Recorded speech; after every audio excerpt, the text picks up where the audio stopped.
All right, here we go. Hey, everybody. Welcome. I am Cory Strassburger. I'm the creator behind Xanadu, which is sort of like a YouTube show that's involving a whole cast of virtual characters that I bring to life using the Unreal Engine. You guys probably saw Blue's giant face during the keynote yesterday. I love characters, especially sci-fi, larger-than-life ones. And so today I want to give you guys an overview of the process and the tools that I use to create my Xanadu characters, and really how I help them feel emotionally real, right? Because we want our characters to inspire an emotional response in the audience. It's not an easy thing to do. I definitely don't have all the recipes for doing that, but I've discovered a couple along the way, and so that's what we're going to kind of dive into today. Before we dive in, how many of you guys are actually using AI in your workflows right now? So, okay, pretty much a lot of you guys. That's kind of what I figured. Yeah, I mean, the elephant in the room is that AI is a hot topic. Some people are super stoked about it. Some people are really panicked about it. I kind of fluctuate between the two of them. I imagine most of you guys are similar. Personally, I'm embracing and exploring these tools, a lot of them in my workflows.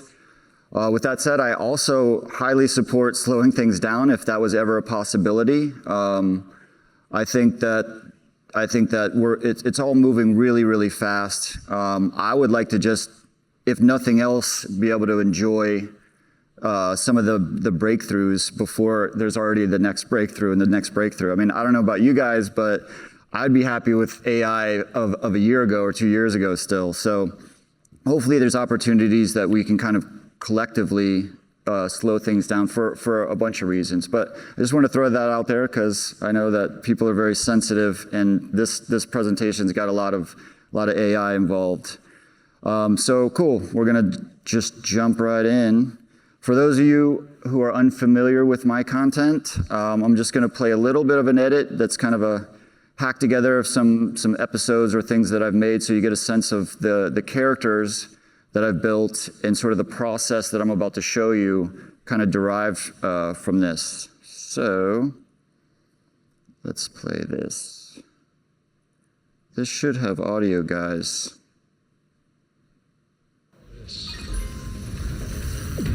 Thanks. How's it going, Galaxy? I'm Blue. This here's Chatterbox. Don't listen to him. That's just what everyone calls me. I don't call you that. I like head monkey or shit stick. And that's Ugloid. And we're the alter egos of this dude who lives vicariously through us from his DIY home studio. Boom. And with these maniacs, I make a YouTube show called Xanadu. Xanadu is a playground I'm building where I get to explore and express a few wild facets of my personality. Like be a renegade alien with an electric mohawk who's building an empire. Or a jaded villainous toad who crushes his pathetic opponents. Ha ha ha ha. What can I say? Being a total a-hole is fun too. Whoa. That's still not legit. You can't just hack my hyper shields. Ha! Legit or not, I just smoked half your fleet. Deal with it, Smurf chicken. So far, I've hung out on spaceships, breakdanced on Mars, survived space battles, trained to be in Guardians of the Galaxy 3, which sadly didn't happen. But this happened. And apparently, I can breathe in space. I've also been Baby Yoda and Mandau, this handsome Blurg, What's up, everybody? and this mute Jedi frog. And we've hung with a...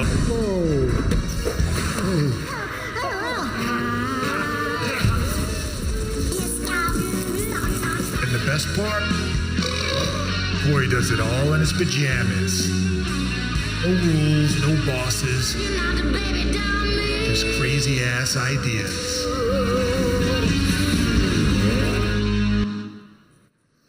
Okay. Thank you. As you can see, I've just spent a lot of time kind of being bringing out my inner 12-year-old and just having fun with this stuff. Mostly thanks to the Unreal Engine and the mocap tech. Whoops, that's probably going to happen a lot. Sorry, guys. I can use Unreal, but I do not know how to use Google Slides. Let's see. Next. This I thought would just be a fun little clip since I had it. This is basically what I'm in the middle of doing when I'm not in Unreal.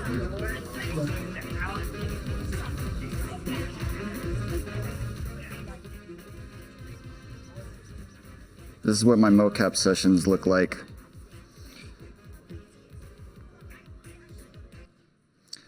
Okay, so this what I'm going to walk through with you guys is kind of a new workflow for me. All the characters that you saw prior, I've done in a traditional sense, not using AI. A bunch of my later characters, which we're going to dive deeper into throughout this presentation, I've been using AI to sort of help me iterate on in various ways, and also help me bring them to life later on, and you'll see what I mean by that. Generally, I go from concepting to modeling. This whole workflow is pretty straightforward, and this is what we're going to walk through today. I think there's a lot of cool stuff in terms of the AI assisting with concepting, with modeling. That's getting better. We're going to look at that. And then MeshMorpher, this is sort of the bridge from those models, those character models, into the MetaHuman architecture. It's one of my favorite plugins. We're going to get into that. And then I'm going to just lightly touch on the motion aspect of all this, some of the mocap stuff that I use, just so you get a sense of it. And then really E for me is the best part of it all, at least as far as what I've discovered. We're going to kind of dive into what I've found that makes a character super relatable on an emotional level and generally larger than life. And so before we get too far into the concepting, I just wanted to kind of point out a few foundational things that I've found when it comes to what does make a character larger than life. And then these things are gonna echo, these themes are gonna echo throughout the presentation. So to start with, your brain, right? This is your brain, your audience's brain. Your brain categorizes characters instantly. We all kind of know this, right? We see faces, we scan the body, we read the posture, and then the brain starts stereotyping like instantaneously. It's a very primal thing. The brain's a puzzle solver, and it craves this like resolution, right? So when something doesn't fit, when a character doesn't sort of land into this stereotypical box, the brain starts paying attention. And that's where I think larger than life kind of begins. If we look at these people, right, what do they have in common? Each one kind of violates our expectations, but in different ways, right? So Jack Nicholson, he kind of has a few things. Like he has a very unique look, but he also has a certain cadence and a certain voice style that he uses. Steve Buscemi, he's kind of just looks very odd right out of the gate, but he has this very gentle voice that kind of counters that. So again, unexpected. Jim Carrey, he kind of looks like a normal guy until he starts talking, you know? And so he breaks that in a different way. And then Tilda Swinton is kind of sort of has this ambiguity that's very strange, and also a certain voice style that breaks with the norm. And so these people stick in your head because your brain doesn't know what to do with them right away. And I think that's a really good thing. It's attention, it's memorability. And that's one of the ingredients we want to kind of pay attention to as we flow through this. So cognitively, when a character sort of breaks that stereotype, either visually, vocally, or behaviorally, the brain just kind of flags it, right? This is a novel thing that's happening. And then it goes into a loop where your brain is just constantly trying to solve that character. And to me, that's kind of where larger than life begins, and it's just staying weird enough in your head. And I'm going to keep showing some of these four main ingredients: the face, the body, the voice, and the behavior, like as we kind of flow through this. Now, if we talk sci-fi, aliens kind of have it easy because they already usually they start right outside of the human categories as far as their face, their body, and their voice. They generally bypass those filters instantly. So we kind of want to know what's up, what is this alien all about? These are all aliens that we mostly know. Yoda, he's kind of got his cool little voice, his voice speaking style, and obviously his looks. Same with Gollum. Gollum has all kinds of like really interesting qualities from voice to body language. And then the engineers from Prometheus, right? They initially look like just better humans, like more evolved, until you discover that they aren't, right? There's this inner world that breaks that mold. And then Blue, I just kind of stuck here because it's cool seeing him up here with all these awesome characters. But really, he does have some interesting qualities that we're gonna dive into a little bit later. And so one last note on this, like when the brain can't instantly stereotype someone, the other interesting thing that happens is we tend to go emotional. Like we kind of shut off a part of our brain and we start to feel our way through this new, person or alien that we're interacting with or watching.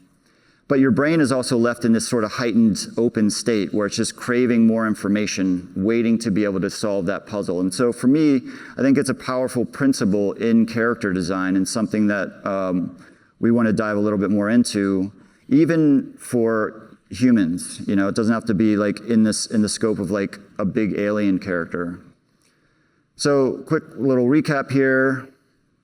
When you're designing your character, you don't have to go full alien, right? But it's good to sort of nudge into these areas as much as you can, playing with facial features, large expressions, pushing the voice, which we're going to get into. Anything that kind of makes the audience pause and go, wait, what is this person about, right? Because if they pause, something that they remember. And again, there's for me, I've been relying on some AI tools that we're going to look at later for being able to do this beyond what I've been able to do just on my own. All right, so let's dive into some character concepting. I've been generally using AI in one of two ways. I wasn't going to get too far into the nitty-gritty of all the AI prompts and all that kind of stuff. Generally, I'd say that I use all of them, and I find, by all of them, I mean like Midjourney, Leonardo. I get a lot of mileage out of Bing's DALL-E 3. Shockingly, that thing always delivers in certain ways. So I tend to, when I'm developing stuff in AI, I just tend to kind of branch out and see which one's stronger for the type of character that I'm trying to work with. When it comes to kind of hybriding things, I'm going to show you guys, this is some concept art that a really talented guy did. His name was Wenju, and he worked on a game that I was building called Babylon, this bunch of immortal babies in the future that battle for supremacy. And he came up with some really awesome characters. And during that time, we kind of developed some of them in the traditional sense. But I've since been kind of playing with the idea of taking some of those characters and using, in this case, just ChatGPT is really good at taking sketches and turning them into kind of like vivid characters that then you can start to layer on top of and Photoshop on top of. And I kind of just threw the prompts in there, but generally I think it's pretty straightforward. You kind of just throw in a sketch and tell it that what that sketch represents, and it spits out some pretty awesome base level stuff that you can start to work with. And you'll start to see how these renders become essential in the rest of the modeling pipeline. This is a character. I don't know if you guys have seen Juan and his crazy band of guys down on the showroom floor doing their whole skit. One of the characters in there is called Zen. He's probably the best example that I have of a character where he's comprised of a ton of AI his face kind of popped up. I can't even remember which one it was. It would have been like a year or so ago, probably Mid-Journey or something like that. But for me, I'll see something in an image and it'll spark something as an idea. And then from here, this one image on the left, the big one, there's probably like 50 AI generated things, and then me hand painting some stuff and kind of built them in Photoshop, just exploring and trying to get, like you kind of normally would. I don't have the kind of drawing skills that I wish I had, like Wenjuan. So I've been relying on AI to kind of do that work for me ultimately. And so from the tattoos all the way to his whole getup, like again, across all AIs at this point. This is sort of what he ended up turning into look-wise. And again, if you saw him down there, you've seen him in action. Hang on, let me make sure there isn't anything interesting here.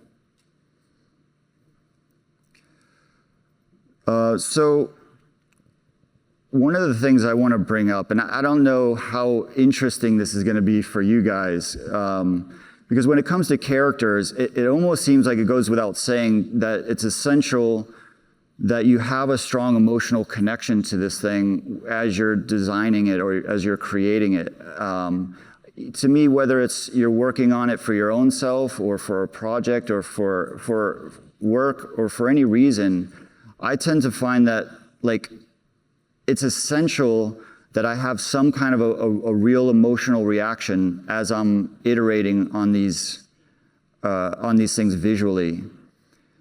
And what I mean by that is just, the feeling when you look at something and suddenly you're like, ooh, there's something there that you want to see that character talk or move or come to life in some way. And it's definitely all very, very subjective.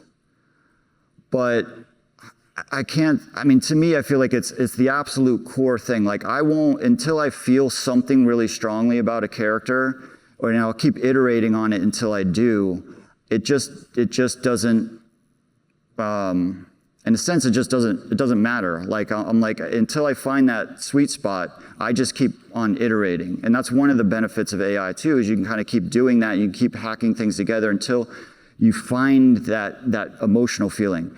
Now, on a subjectivity level, like these three characters are all very similar, right? But for me, one of them stands out as like an emotional connection, whereas the other two are just kind of like, oh, I could see them come to life, but it wouldn't do much for me in a sense, personally. And I think it's that personal connection is the thing that we all have uniquely as people and as artists and as creators. That's the thing you want to tap into, because that's the energy that's going to kind of fuel your character throughout this process.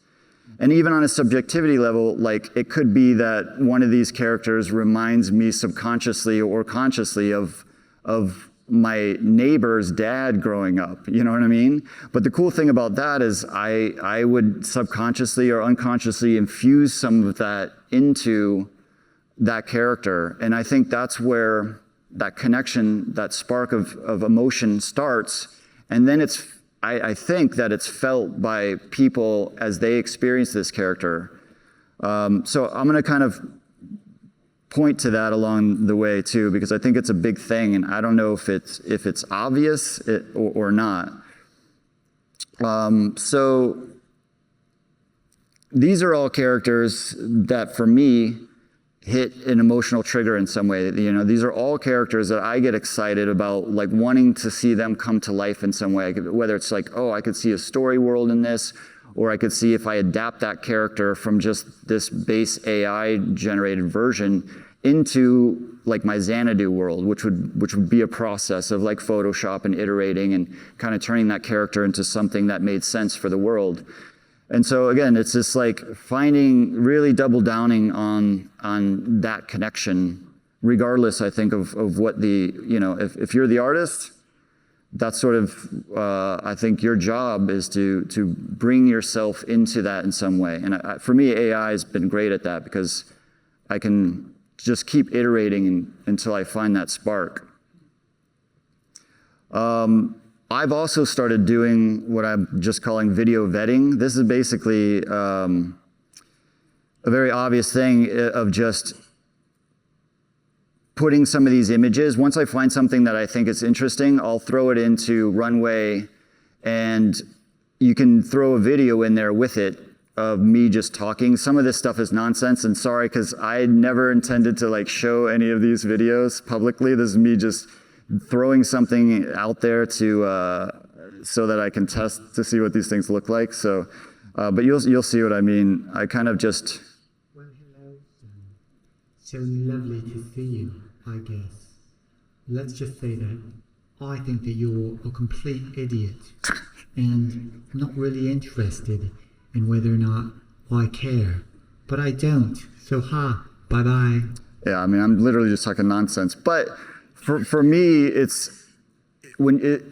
made a big difference in certain ways where I'll throw a character in there that I find interesting, and then I'm like, either, seeing them in motion doesn't quite like continue on the path, or sometimes it does, and it kind of is like, okay, this is a character that I want to keep going down because they do look cool once you see them start talking. This is another one. Great being of significance, a powerful force in the entire universe. And guess what?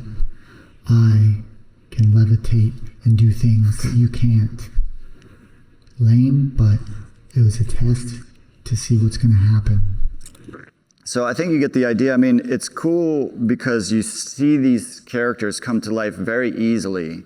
And I think you can learn a lot just by kind of looking at it. And a really kind of fun fact, at least for today, is there's a lot of this kind of generative stuff coming out on the internet in various places. It's like, well, if you can get AI to make the character come to life like this, then why build it in 3D or why kind of, and there's obvious answers, right? If you're doing a full project, AI, at least today, isn't going to be enough.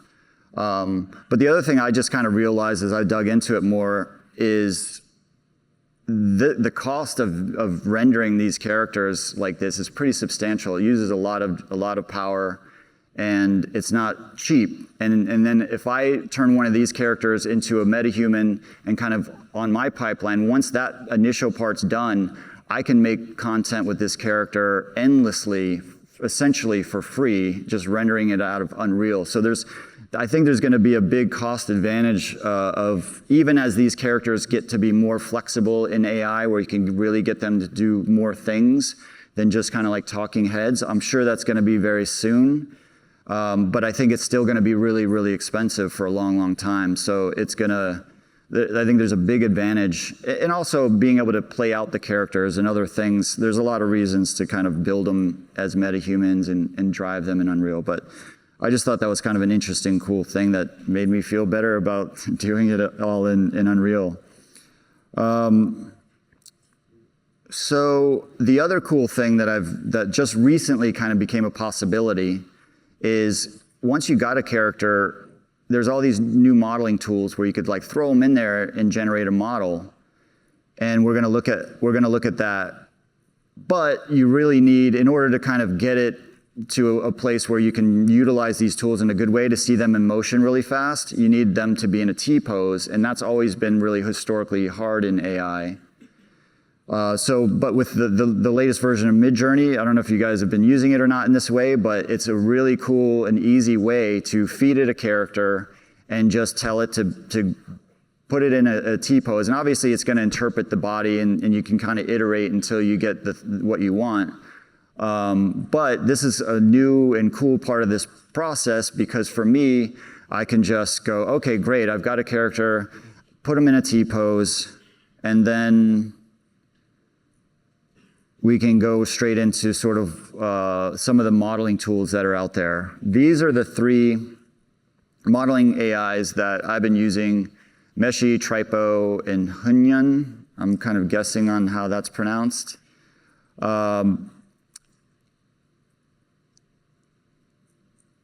They all 3 have their strengths and weaknesses. I'm sure next week, next month, it's all going to kind of change. They fluctuate even for me over the last year of using them in various ways. I think Hunyan is incredible at the geometry that it builds. It's it's definitely the farthest along in terms of the actual mesh and things like that. And I think anyone who's dipped into this world knows that this stuff is moving really fast, and it won't be long before we're going to have like full-fledged models that are going to be, we don't even have to do anything with. And that to me, it's mostly exciting because it's like the building process of all of this is my least favorite.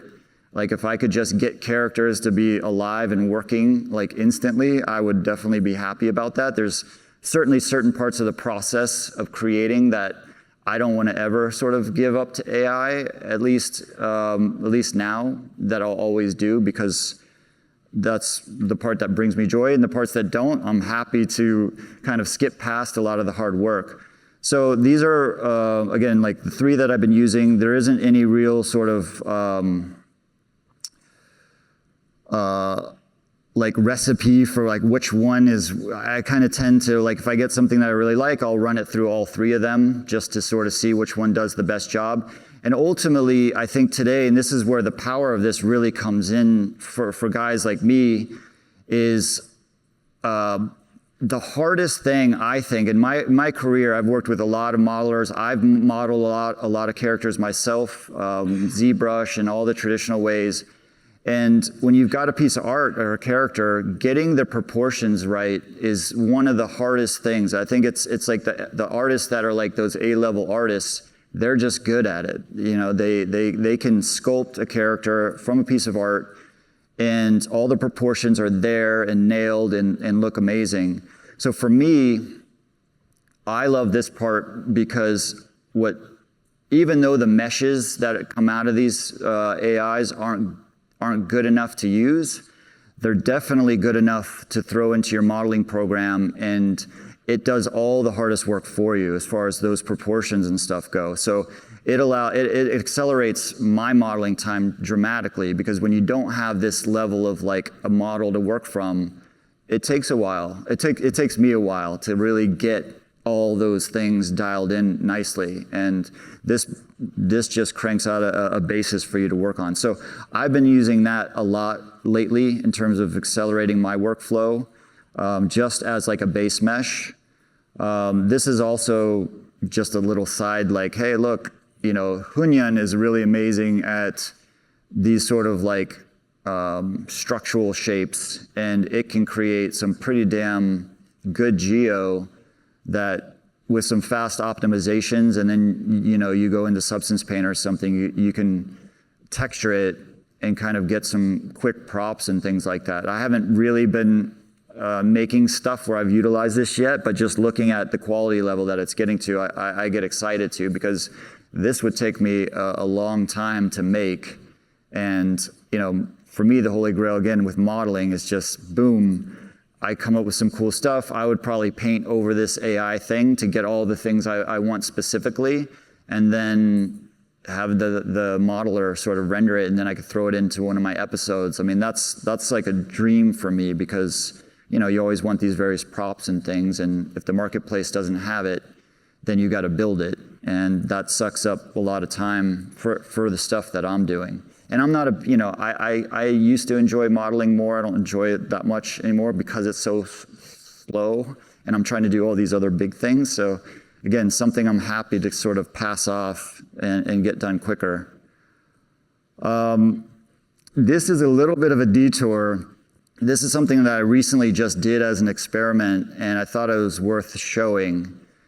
This is kind of another project that I was working on, and if any of you guys have ever tried to populate like a cyberpunk city in Unreal for the, you know, background for a music video or whatever, you know that there's like limited cyberpunk people on the marketplace. And it's like, damn, it's like you get the same, you know, the same 5 different styles. And to me, that's always like, and I never have the time or resources to like build out a whole like background world of characters that fit specifically the cyberpunk world that I'm trying to do.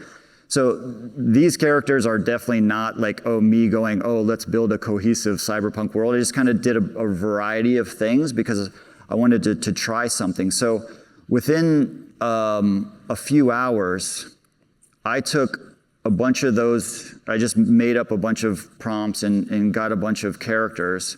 I ran them through the T-pose kind of thing.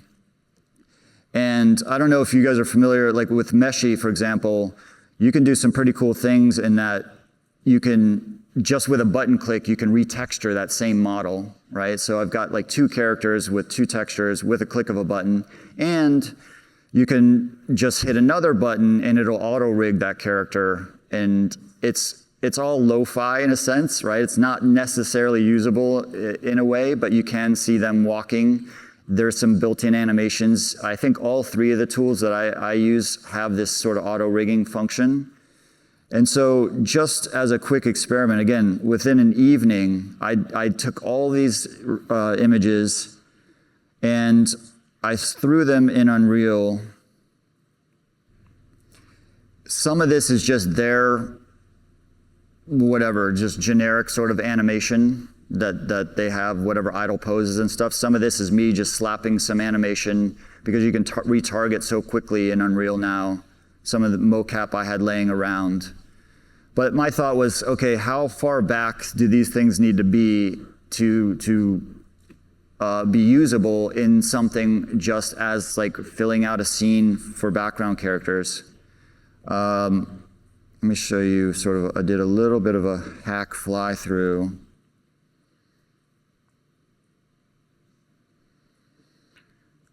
Now, you know, it's, again, there's a lot of subjectivity to whether or not this is useful. Even arguably, to me, I feel like as like a C-tier background characters, I think definitely in the content that I make, I would be able to use this. I'm also getting into automation, AI automation programs like NAN, which is basically like a node-based application for tying in a bunch of APIs from various AIs and just other software that you use, and you can kind of like iterate these cool pipelines using AI.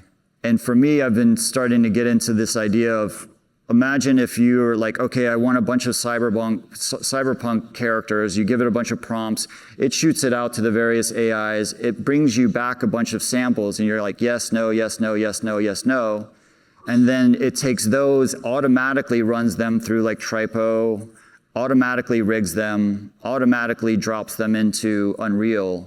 And so within a short amount of time, you could get something you could experiment with, even if you're like a concept artist. Like I imagine concepting in the future, which is now, I suppose, you can just do this as a concept, right? Instead of just a still image, you're kind of putting in characters, you're giving them a certain style, and you can keep iterating on it. You can pull out ones that don't work, you can keep running through that process. In a very fast way, you're essentially creating this 3-dimensional world, even in a concept form. And then you fast forward somewhere into the near future, and all these characters are gonna be eventually, you know, B tier potentially. And then, you know, I don't know about A tier, because I feel like you'd want to put more into that. But so anyway, I thought that was just like a cool thing that you can see where things are going. So if we get back to our character flow here, let's see what my time is like.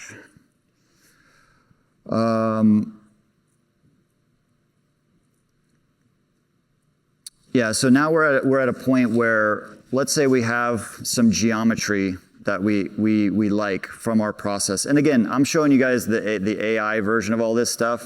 I mean, whether it's a sketch and then you just kind of model it traditionally, a lot of this is generally the same workflow.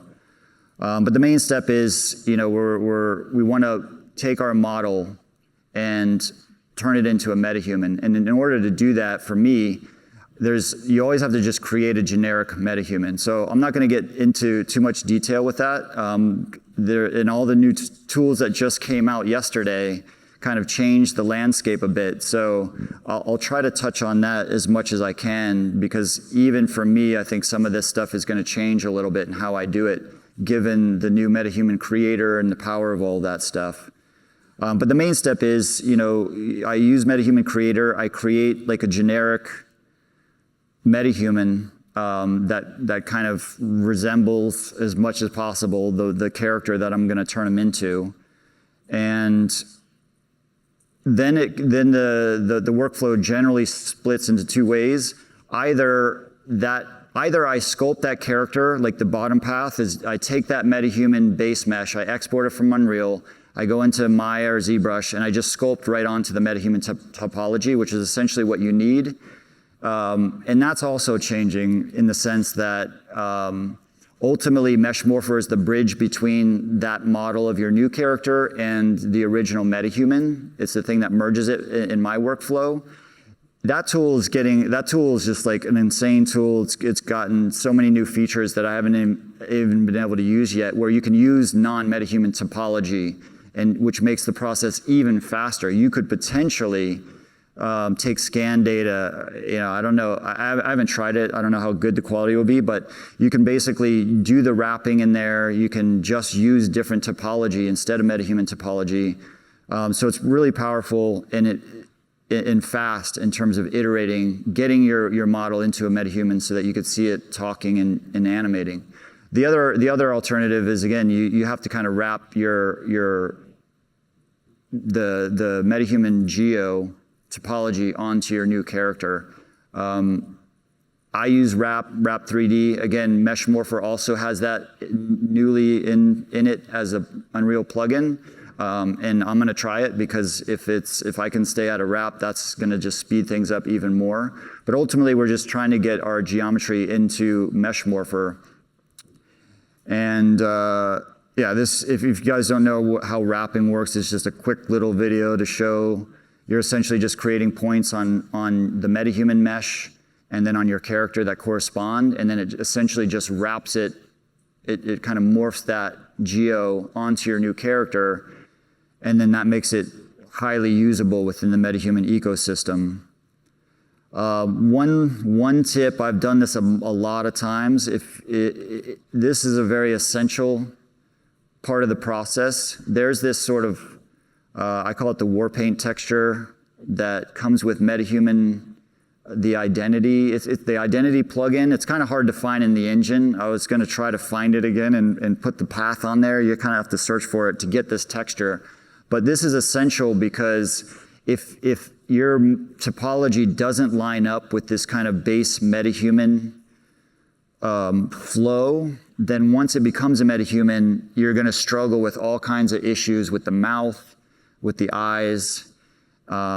This character, Zazen, was a kind of a big pain because this part of his face is so small, whereas normally in a MetaHuman, it's kind of like a human. It's like the animation looks normal, but here when it gets all compressed. So I had to really fine tune this flow map. And then this is me in Maya just kind of showing that you can slide your topology around on the surface of the model so that you're not actually changing the sculpt itself, you're just kind of changing the topology flow.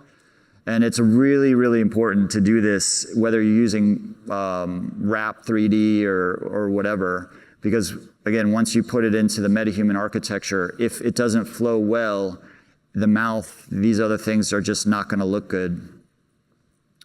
So MeshMorpher, I was gonna get more heavily into this. I'm gonna have to kind of speed through this even more because I want to get to the good stuff at the end. There's a lot of amazing tutorials, but generally, as you can see, this is Dax. This is the MetaHuman I made on the left, and then the character that sculpted on the right. I used Wrap, put them together, and I was able to turn this character into a MetaHuman within I don't know, 30 minutes. Having already had them sculpted with other geometry and other things.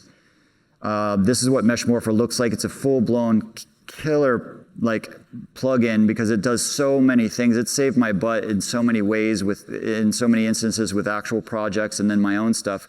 Like you can sculpt on characters, you can make new morph targets, you can change expressions for MetaHumans, you can mess with the eyes and the teeth, you can attach stuff like hair and things like that. There's very little that it doesn't let you do in some way. This just kind of shows you a quick version of what it looks like when you use there's like a tool in there where you can say, here's the MetaHuman topology, here's my character, and then it essentially creates that morph that you just saw. And we're going to look at the difference between a character that just has one morph target that changes all its bone positions and kind of just turns it into a MetaHuman, but there's no like expressions and things like that built in, versus ones where I've gone through and done the expressions for. That's kind of a big part of the emotional connection that I was talking about earlier. Just lastly, the Pug Life Studio, this is Lee View. He's become a good friend of mine, super awesome guy. He builds the plugin. If you want to go, he's got tons of tutorials on how to do all this stuff step by step. And also my friend Saint, Pixel Urge, he uses this plugin. He's probably the master in the world of how to use it. He's got a bunch of great tutorials and things that you could do if you want to use that plugin to kind of turn your characters into MetaHumans really fast. Little side note, I get a lot of mileage at a 3D scan store. They've got some great MetaHuman skin textures. With the new MetaHuman upgrade now that I've been seeing behind the scenes, there's some all kinds of awesome new textural stuff just in the engine now. But again, good resources for like interesting skin texture. Like the top there became the base skin texture for Zazen. And it's just a one-to-one mapping. That's what you get out of the MetaHuman ecosystem is like a lot of resources you can work with to plug into your character. Also, grooms carry over, oddly. I used to not care about the grooms for the character because I always planned to make them myself. But interesting enough, this guy's sort of wide hair turned into a mohawk on Dax here because of the way that the topology accidentally was just not good. But I was like, cool, I like it. I'm just gonna roll with that. So it's a one-click thing. Once you transfer your thing over, you do a quick assigning, and suddenly all the grooms, all the sort of fuzz and stuff and the eyebrows that your base MetaHuman has will transfer right over to your MetaHuman. So even if you're just using the peach fuzz and things like that, it saves a lot of time because it's essentially you're gonna do the same thing anyway to get that realistic quality. Motion's actually something, so this is just the hardware that I use. The iPhone's now like gonna be gone from my workflow because MetaHuman Animator real-time is infinitely better. And so basically I'm gonna figure out how to attach a webcam or something onto my HMC. But really with motion, that's one of those pillars, right, that will make your character more interesting. There's a lot, like the motion theory of your character. That's something that I haven't even dipped into myself. It's something that I know is really important. Just throwing it out there because it's something I want to be able to do for my characters, explore that. If you watch any of my content, all my characters probably look just like me, like the way I move and things like that. I haven't been able to put a lot of time into it because there's just a lot of things happening when you're a solo creator and kind of doing this stuff. But it's definitely something I think that is worth like spending some time with every one of your characters. Like how does this character move and working on that in some way, even if you're passing it off to animators. I think if you're the creator of that character, you should be able to try to infuse some of that into it. All right, so this is kind of my favorite part and the most interesting, I think, in terms of the discoveries I've personally made with these characters. I'm breaking it down into sort of single shape versus custom shapes. So this is once we've used MeshMorpher and in the new MetaHuman creator, there's a way that you can actually bring your geometry, if it's MetaHuman topology, into the whole system now. So in a sense, MeshMorpher, there's some overlap, right? You might not need MeshMorpher to just get that character into the MetaHuman architecture, but MeshMorpher really shines when it comes to this process where you're really trying to get expressions and things into the character, and I'll show you sort of why that might be important. So in these examples coming up, blue is a multi-expression character, and then the rest of these characters I'm going to show you is just one shape, and suddenly the rest of the architecture of MetaHumans just works well in terms of their mouth movements and eye movements and everything else. And they're, fairly different characters, especially Dax on the end. So I've been surprised at what works and what doesn't in this regard. This is blue. This is the very first video of blue that I ever made, and I just skipped it.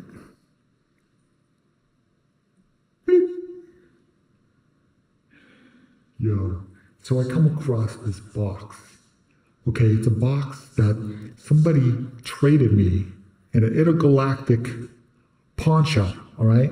He said if I give him $5. Again, me just talking gibberish, but the thing about blue is this is going way back many years. I didn't have any skills, face stuff. I didn't know anything that I was doing, but I knew that as I was seeing him talk with ARKit, that it just didn't look good. I'm like, this doesn't look good. So I'm like, I kept iterating and trying to get him out of the uncanny valley. Essentially, that was my goal. But in that process, I kind of started to, this is where my emotional connection with Blue began to happen, because he was a cool looking character initially, but it wasn't until like, I was just pushing and pulling and pushing and pulling, like, fuck, this doesn't look right. And then it was like, oh, this looks kind of right. And then it's like his smile, there was moments where I started to see this character be a real character, a real person. And a lot of it had to do with his mouth, his smile. He started to become this sort of mischievous looking character. And again, at this point, it was me just kind of stumbling into this because I was trying to get him away from looking bad. And in the process, and again, I'm working with ARKit, which is a very limited facial animation sort of pipeline or ecosystem. But this was a kind of a shock to me a little bit. So once MetaHuman Creator first came out, right, I could feed it Blue's model and essentially made the base shape look like Blue. But the second it started to talk, it was, or these are actually just some quick basic tests of different facial expressions. But you can quickly see that the MHC on the left is just using sort of like whatever the inherent, at the time, the inherent smile was for a MetaHuman. It was very different than Blue. The middle one was early MeshMorpher before he got it working with DNA assets and things. So I was trying to feed the shapes from ARKit into it, and it wasn't like fully working because it was fighting with rig logic a little bit. But it just looks even more and more, like I knew there was going to be a discrepancy. I just didn't know how much. I didn't know how much special qualities were sort of infused in Blue originally. Some of these shapes are more accurate than others. This in motion. And this was kind of like a little bit of a heart sink for me because I'm like, Jesus, how am I gonna get Blue to be a MetaHuman with so much complexity in the facial component of, in the facial rig of a MetaHuman. There's just like layers and layers of stuff that's kind of beyond my skill set. And for me, if I look at ARKit Blue, he looks cool. He's kind of like, he doesn't break this, he kind of landed in a sweet spot and he doesn't break it necessarily. Whereas like, you can see these subtle things that happen in the other characters that throw him off in a way. So I don't know, this was kind of a surprise to me. And bless the MetaHuman team. So as we were getting Blue ready for the keynote, I got to work with them and their tool and getting actual Blue full MetaHuman. And it was, I said that on stage and it's very, very, very grateful because it's not necessarily an easy thing with something that's already established and seen with an old architecture to get them into the new one. In contrast, this is Dax. This is a character that... Here we are. We're doing a test with Dax. He's kind of a new character. that playing Single around. shape. He was meant to be Blue's original companion, like way back in the early Xanadu days. And a buddy of mine, Akrima, was going to drive him, but he moved to Texas, so this character just kind of sat around. But because MeshMorpher is so easy, it's a new plugin for Unreal, or it's not even a new plugin. It's new, kind of new to me, but it's so easy to convert. So the one thing about Dax, he was a cool character too. I quickly made him into a MetaHuman using MeshMorpher just because it was so simple. But it wasn't until, I only have like a couple voices that I can do for my characters. Blue is like me pitched down a little bit. Chatterbox, the little guy, is me pitched up a little bit. And then I've run out of like stuff. You know, I have a lot of respect for Jim Carrey's of the world because it's not easy to sort of do all that. But I want to have more characters. This is a character that didn't emotionally connect with me until I found that voice. And that's where I was using 11 Labs. I'll show you something really cool right after this. With this voice, it did two things for me. One, whoops. It sounded cool. We're doing a test with and kind of a new he came to life in a way emotionally for me through the voice. And secondly, Blue is really hard for me to kind of like play because I have to go into this like, my name is Blue and this is my alter ego Cory. You know, it's like a thing that I just sort of made up. I can't just speak Blue, so to speak. So I wanted a character that I could just talk normally, and he didn't sound like me because I don't like the sound of my voice. But he had his own personality, and that's where 11 Labs really like saved the day for me, which is an AI platform, if you guys don't know, where you can do your own voice, it just as an audio track, feed it into 11 Labs, and through a series of just choices and things you can make, it'll change your voice into something else. In this case, it took a lot of work because all these other voices I tried didn't make me connect with Dax until I found this specific one, and I might have like pitched it up or down. So in that regard, that opened up a lot of doors for me to create new characters that I could still play that felt different than my prior characters. Now this is really cool because my friend Levu, who makes MeshMorpher, I kind of talked to him about how cool it would be to make a plugin for Unreal that made that process a lot faster. Because if you guys have ever used 11 Labs in this workflow, you have to you mocap into Unreal, you have to export all that audio, run it through 11 Labs, re-import it back in, reset it back up on your timeline. It's boring, it takes a lot of time, especially if you change stuff. And so he wrote this plugin like probably over a weekend. Okay, listen up, crew. We're going for another take. Ted, you gotta have... And this is basically what I record data right into Unreal, right? I record my face, my voice, and my body right into the engine. And some of those brakes, buddy. Otherwise, Blue's gonna end up crushing you. this plugin lets me create an AI track, and it's tied into 11 Labs now, but it could be any audio AI. I essentially put that same audio that I just recorded into that track. And then when you right-click it, you have several options that are essentially 11 Labs functions, right? Text-to-speech, noise removal, speech-to-speech, text, and you can do special effects and like audio, like sound effects and things. But for now, I'm just going to show you speech-to-speech. So I already have my the voice. It's called Oxley, evil character. That's the one that I've chosen. These are all the voices that you have access to with 11 Labs. And if you've ever used 11 Labs, you'll see that there's a few other parameters that you can set in the web browser that you can set here. So I just hit a button, and it literally converts my audio to that voice.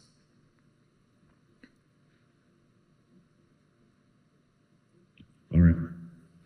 Okay, listen up, crew. We're going for another take. So huge time saver, super awesome plugin. Like I said, you can also just, almost done. You can also just You can create sound effects just with prompts. So if you're roughing something out, you can be like, oh, I need an explosion here. It's a real fast way of getting like using AI to throw audio into your thing.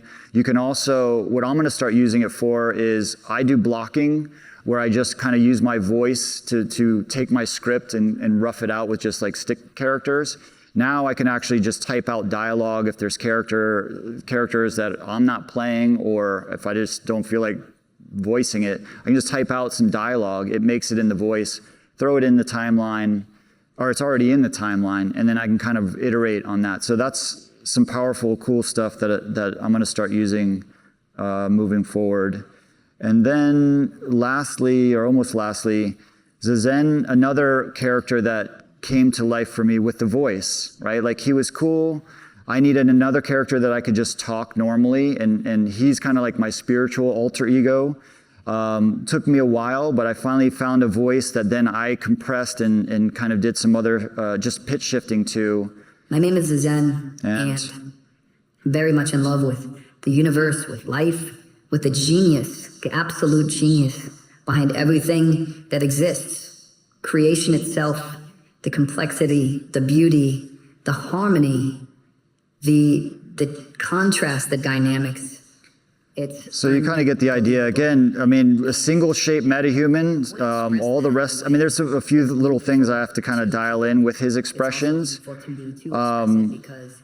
But single shape, using 11 labs, he doesn't feel like me. I look at this character and there's like, it's like he feels like he's his own thing, which is a cool feeling for me because, you know, I want to be able to break out of my limitations in a way, and I feel like these voices really help that happen. The one odd thing with Zazen, though, is like I wonder, with Blue, he became so rich in his own way because of all of his expressions are unique. And going back to those early actors that we kind of pointed out, I kind of wonder, like, well, am I shortchanging Zazen? Could he be cooler if I got more into making his smile unique, making his other shapes unique? And even with any character, I think that's kind of a question mark. I like him as he is now. It's nice that he's kind of done in that sense. But it is something that I think every character sort of deserves that question. Like, should we spend more time, even though it's easy to put it into the MetaHuman architecture, should we spend more time and make them even more unique? And then lastly, baby character, single shape. Initially talking normally, and these are, I just literally took my game character from like eons ago, threw it into the MetaHuman architecture with MeshMorpher, and I get all this, you know, cool texture. I got, you know, a pretty cool character. Which is getting way more animated and way more into character because it's so much cooler. And that's what we do, at least that's what we used to do because we had to in order to get ARKit to... Anyway, me just talking nonsense again. But so that's kind of it. I actually wanted to get more in detail with the MeshMorpher process and stuff, but I think I just overloaded this presentation with like too many other things. But again, the tutorials are out there if you guys want to get into it. And again, there's new things coming out in 5.6 that let you do some of this process just in the engine by itself. But that's my talk.